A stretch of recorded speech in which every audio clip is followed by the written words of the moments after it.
वालेकुम। Class 10th आज हम जो चैप्टर स्टार्ट करने लगे हैं वो चैप्टर नंबर 11 है बच्चे।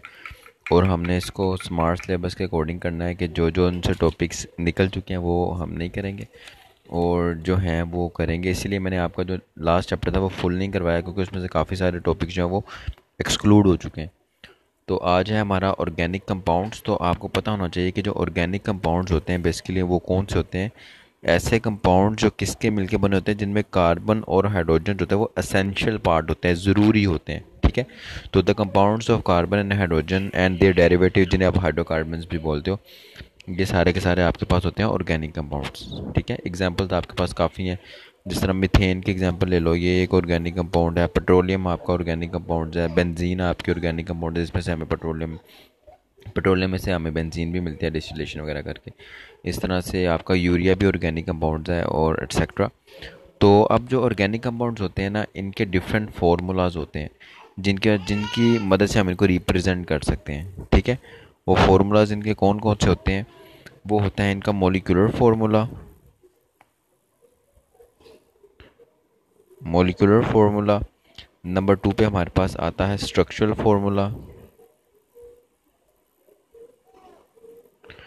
नंबर 3 पे हमारे पास आता है कंडेंस फार्मूला। और नंबर 4 पे हमारे पास आता है डॉट एंड क्रॉस फार्मूला। ठीक है। तो अब हम इनको वन बाय वन देखते हैं। सबसे पहले हमारे पास आता है जी मोलिकुलर फार्मूला।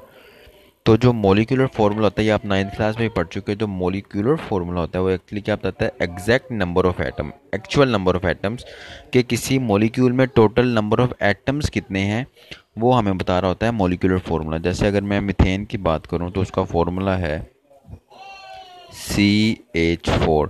तो देखो उसमें कार्बन कितनी है 1 और हाइड्रोजन कितनी है 4, तो टोटल हो गए 5।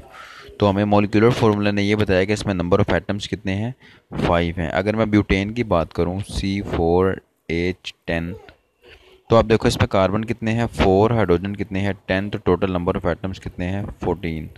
ठीक है। इस तरह अगर मैं आपको ऑर्गेनिक केमिस्ट्री से हट के मॉलिक्यूलर फार्मूला की एग्जांपल दूं, तो अगर आप वाटर की बात करो H2O, तो 2 हाइड्रोजन है 1 ऑक्सीजन है, टोटल हो गए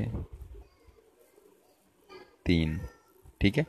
तो मॉलिक्यूलर फार्मूला आपका ये बता रहा होता है कि जो कंपाउंड आप स्टडी कर रहे हो, जो मॉलिक्यूल आप स्टडी कर रहे हो, उस मॉलिक्यूल में टोटल नंबर ऑफ एटम्स कितने और एक्चुअल नंबर आपने बताने जितने होंगे। जैसे इसमें CH4 में टोटल 1 कार्बन थी और 4 हाइड्रोजन थी, तो ये 5 है।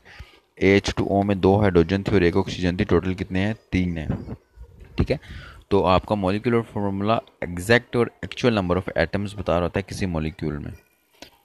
नंबर 2 पे हमारे पास जो आता है वो है स्ट्रक्चरल फार्मूला।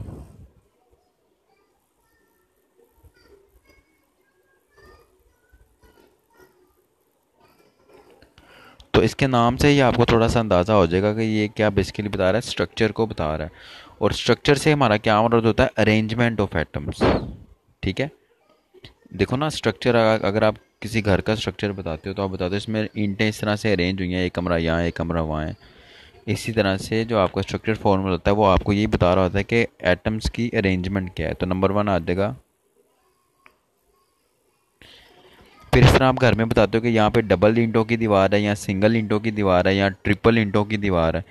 ठीक है। कुछ दीवारें बड़ी बारीक बनाई जाती हैं, एक ही सिंगल ईंट लगाई जाती है, ब्रिक एक होती है। कुछ डबल होती हैं, उनमें डुअल ब्रिक्स लगाई जाती हैं।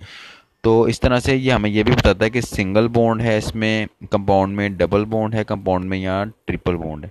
तो आपका स्ट्रक्चर फार्मूला नंबर 1 चीज़ हमें ये बता रहा होता है कि आपका जिस कंपाउंड को आप स्टडी कर रहे हो उसमें एटम्स की अरेंजमेंट क्या है, और उसमें सिंगल बॉन्ड है, डबल बॉन्ड है, या ट्रिपल बॉन्ड है। बॉन्ड्स का भी हमें बता रहा होता है।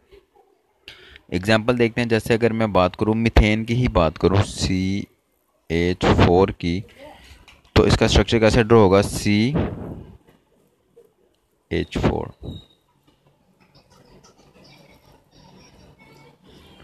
तो देखो इसमें हमें इसका स्ट्रक्चर भी नज़र आ रहा है और साथ वो हमें इसके बॉन्ड भी बता रहा है कि इसमें सिंगल बॉन्ड्स हैं, 4 सिंगल बॉन्ड्स हैं। इस तरह से अगर मैं बात करूँ आपकी ब्यूटेन की बात करूँ, तो आपका ब्यूटेन होता है C4H10। तो कार्बन कितने हैं 4, 1 2 3 एंड 4। और आपकी हाइड्रोजन कितनी है 10, 1 2 3 4 5 6 7 8 9 और 10, यहाँ पे हम हाइड्रोजन लगा देंगे। तो देखो इससे हमें क्या पता चला, इसके स्ट्रक्चर का पता चला और पता चला एटम किस तरह अरेंज है। ठीक है, ये आपको इसमें नज़र आ रहा है स्ट्रेट चेन बनी हुई है, बिल्कुल सीधी एक चेन है और एटम्स किस तरह से अरेंज हुए हुए हैं। तो ये अगर आप बुक देखोगे तो आपको इसमें आइसो भी मिलेगा जिसमें ब्रांच चेन बनी हुई है। ठीक है, तो इसमें स्ट्रेट चेन भी आ सकती है, ब्रांच चेन भी आ सकती है। अगर ब्रांच चेन में अगर आपको कन्फ्यूजन कोई हो रही हो तो मैं आपको वो भी समझा देता हूँ वो बनती किस तरह है। देखो मेरे पास कार्बन एटम कितने, इसमें 4 हैं। मैंने किया इसको 1 2 3 और 4 वाला मैंने पहले इधर लगाया था यहाँ पे, अब मैंने इसको यहाँ पे नहीं लगाया, इसको मैंने यहाँ से हटा दिया, यहाँ लगाने के बजाय मैंने इसको दरमियान में लगा दिया, ये एक ब्रांच बन गई। तो पहले स्ट्रेट चेन जा रही थी, अब क्या होगी, ये एक ब्रांच बन गई। अब यहाँ पे मैं हाइड्रोजन प्लेस कर दूंगा, 1 2 3 4 5 6 7 8 9 और 10। ठीक है, यहाँ सारी जगह हाइड्रोजन आ जाएगा। तो ये देखो ये एक ब्रांच चेन, अभी इससे हमें पता स्ट्रक्चर का पता चल गया कि ये ब्रांच चेन स्ट्रक्चर है।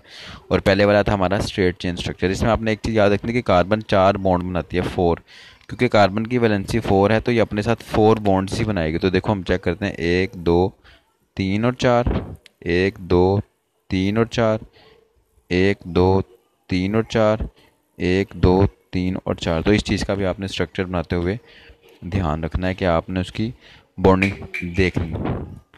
ठीक है बच्चे, आज के लिए मेरे ख्याल से इतना काफ़ी है, नहीं तो अगर वीडियो बहुत ज़्यादा हो जाए तो स्टूडेंट्स भी बोर होना स्टार्ट हो जाते हैं। मेरे ख्याल से एक और कर लेते हैं, वो है हमारे पास कंडेंस फार्मूला।